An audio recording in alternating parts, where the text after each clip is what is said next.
Student, this is Mohammed Sohail and you are watching me on YouTube.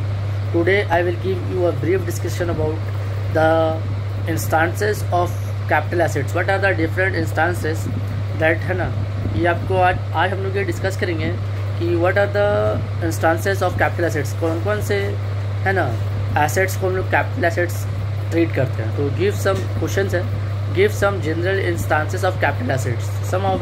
Some general instances of capital assets are given below.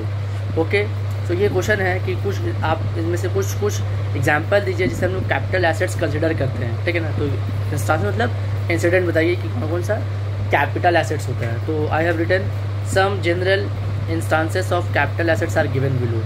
The first is goodwill of a business. याद रखिएगा, goodwill is an intangible assets that is a capital assets. Either वो self generated goodwill हो या फिर वो purchase goodwill हो. Goodwill is an example of capital assets. उसके बाद रूट परमिट. आप लोग जानते होंगे बहुत सारी गाड़ी वाड़ी चलती है तो उनका अपना एक रूट होता है. ठीक है ना. तो वो रूट का जो परमिट होता है, वो रूट परमिट को क्या कहते हैं, कैपिटल एसेट्स कंसिडर किया जाता है. जैसे मान लीजिए मेरा कोई बस चलता है एक पर्टिकुलर रूट से, तो उस पर्टिकुलर रूट में मेरा ही जो बस का पर्टिकुलर नंबर है वही बस चलता है ना वो रूट में, तो वो मेरा क्या हो गया, कैपिटल एसेट्स हो जाएगा. तीसरा, लीज होल्ड राइट और टेनेंसी राइट. आप किसी जगह पे रहते हैं बहुत सालों से, तो वहाँ पे आपको टेनेंसी राइट मिल जाता है या फिर लीज होल्ड प्रॉपर्टी वाला राइट मिल जाता है. उसी में हम क्या कहते हैं, कैपिटल एसेट्स. इसलिए देखिएगा आजकल जो अभी एग्रीमेंट बनाते हैं, अगर हम लोग किसी को घर किसी को भाड़ा में लगाते हैं, लीज में देते हैं है ना, या फिर भाड़ा में, तो 11 महीने का एग्रीमेंट होता है. क्यों 11 महीने का एग्रीमेंट होता है? क्योंकि अगर 11 महीने से कोई एक जगह पर रह गया तो उस जगह पे उसका टेनेंसी राइट आ जाता है. क्या जाता है, टेनेंसी राइट आ जाता है. इसलिए हम लोग क्या करते हैं, उस हर जगह पे 11 मंथ का हम लोग क्या बनाते हैं, वो अग्रीमेंट बनाते हैं या फिर कॉन्ट्रैक्ट करते हैं. ठीक है. तो ये लीज होल्ड राइट और टेनेंसी राइट भी क्या करेगा, कैपिटल एसेट्स. उसके बाद बुलियंस और coins which are meant to be use for puja और वर्शिप ऑफ डाइटीज और ऑन स्पेशल ओकेजन. देखिएगा समटाइम्स हम लोग पूजा वगैरह में बहुत सारे कॉइन्स वगैरह का, बुलियंस वगैरह का इस्तेमाल करते हैं पूजा में या किसी भी वर्शिप में या फिर किसी भी आइडल और डाइटी, मतलब पूजा वगैरह या फिर किसी भी है ना, हम लोग पूजा वूजा करते हैं तो उस टाइम बहुत सारे कॉइन्स व बुलियंस वगैरह का इस्तेमाल करते हैं है ना, उनको चढ़ाने के लिए या फिर उनको भेंट करने के लिए. तो वो सब भी क्या है, एग्जाम्पल्स है कैपिटल एसेट्स का. ओके बच्चों, उसके बाद आगे आते हैं. ए बिजनेस अंडरटेकिंग.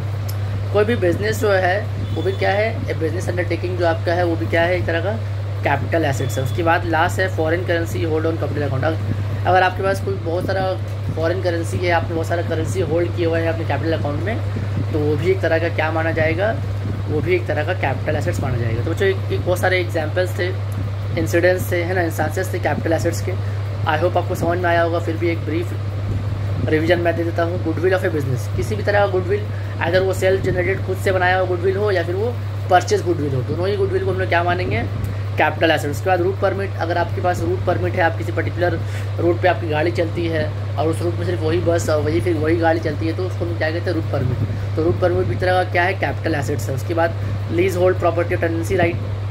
कहीं भी आप रहते हैं भाड़े वगैरह घर में, तो आप कहीं भी 12 महीने से ज़्यादा रह जाते हैं तो वहाँ पे आपको टेनेंसी राइट मिल जाता है. इसलिए देखिएगा आजकल के जो अग्रीमेंट होते हैं अग्रीमेंट वगैरह होते हैं वो 11 महीने के होते हैं, क्योंकि आपका वो टेनेंसी राइट नहीं हो पाए. ठीक है. उसके बाद बुलियंस और कॉइन्स. सारे कॉइन्स वगैरह बुलियंस वगैरह जो है पूजा वगैरह में या फिर किसी भी आइडल वर्शिप वगैरह में जो इस्तेमाल किए जाते हैं डाइटीज़ को चढ़ाने के लिए है ना, और उन आइडल्स वगैरह को चढ़ाने के लिए किसी भी ओकेजन वगैरह में, तो उसे हम लोग क्या कहते हैं, कैपिटल एसेट्स. उसके बाद ए बिजनेस अंडरटेकिंग. कोई भी बिजनेस है, ठीक है ना, तो हम लोग क्या कहते हैं, बिजनेस अंडरटेकिंग आपके पास है तो उससे भी हम क्या कहते हैं, कैपिटल एसेट्स.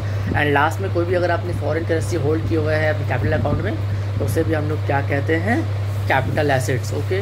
तो ये कुछ ब्रीफ डिस्क्रिप्शन था, ऐसे अच्छे से याद कर लीजिएगा आप लोग समझ करके, कि ये बहुत सारे सवाल एग्ज़ाम में आते रहते हैं और जनरली एग्ज़ाम में पूछे जाते हैं. तो आई होप आपको ये छोटा सा वीडियो बहुत अच्छे तरीके से समझ में आया होगा. प्लीज़ हमारे साथ बने रहें, सावधान रहें, सतर्क रहें, घर पर रहें, बिला वजह विदाउट किसी काम के बाहर ना जाएँ. कोशिश करें कि घर पर रहें और सबको सेफ़ रखें. धन्यवाद. Thank you.